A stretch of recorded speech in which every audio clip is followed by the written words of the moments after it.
வணக்கம் நண்பர்களே. 80களில் தமிழ் திரை உலகில் பரபரப்பான பின்னணி பாடகியாக வலம் வந்தவர்தான் எஸ் ஜானகி. இவரது குரலுடன் இசைஞானி இளையராஜாவின் இசையும் சேர்ந்து விட்டால் நம் மனது லேசாகி காற்றில் பறந்து விடுமாம். 80s குட்டீஸ்களை கேட்டு பாருங்கள். அந்த காலத்தில் வானொலி நிலையங்களில் இவரது திரையிசை பாடல்கள் ஒலிக்காத நாட்களே இல்லை என்று தான் சொல்ல வேண்டும். ஆந்திரா தான் இவரது பூர்வீகம். இசை கச்சேரிகளில் தான் முதலில் பாடினார்களாம் எஸ் ஜானகி. திரைத்துறைக்கு வந்ததும் இவருக்கு ஒரு சவாலான பாடல் கிடைத்ததாம்.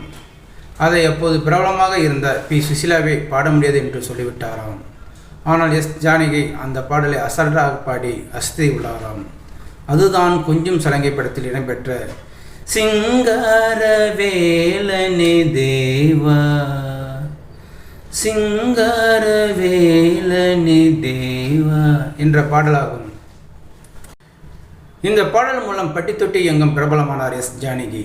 இவர் இளையராஜா இசையில் எஸ்பி பாலசுப்ரமணியனுடன் இணைந்து பாடிய அத்தனை பாடல்களும் நம்மை மெய்மறக்க செய்யும் ராகங்கள் என்றுதான் சொல்ல வேண்டும். எஸ் ஜானகி மேடை பாடகியாக இருந்தபோது ராம்பிரசாத் என்பவர் அறிமுகமானாராம். இவர் வேறு யாரும் அல்ல, ஜானகி கலந்து கொள்ளும் இசை நிகழ்ச்சிகளை ஏற்பாடு செய்பவரின் மகன்தானாம். ஜானகியின் திறமை வெறும் இசை கச்சேரியோடு முடிந்துவிடக்கூடாது என்று திரைத்துறைக்கு வர வேண்டும் என இவரது தனது அப்பாவிடம் அடிக்கடி கூறுவாராம். அவரது ஆலோசனைப்படி ஜானகியும் கேட்டாராம். அப்படிதான் ஏவே நிறுவனத்தில் பாடகியாக வேலைக்கு சேர்ந்தாராம் எஸ் ஜானகி. தனது திரை இசை பயணத்திற்கு காரணமானவர் ராம்பிரசாத் என்றதால் அது நட்பாகவும் பின்னர் காதலாகவும் மாறியதாம். எத்தனையோ ஹீரோயின்களுடைய காதலை தனது இனிய குரலால் வெளிப்படுத்தியவர் ஜானகி. ஆனால் இவரோ தனது காதலை சொல்ல முடியாமல் தவிர்த்துள்ளாராம் ஜானகி. ஆனால் இதில் என்ன வேடிக்கை என்றால் இவரது காதல் எப்படியோ திருமணத்தில் முடிந்துவிட்டதாம்.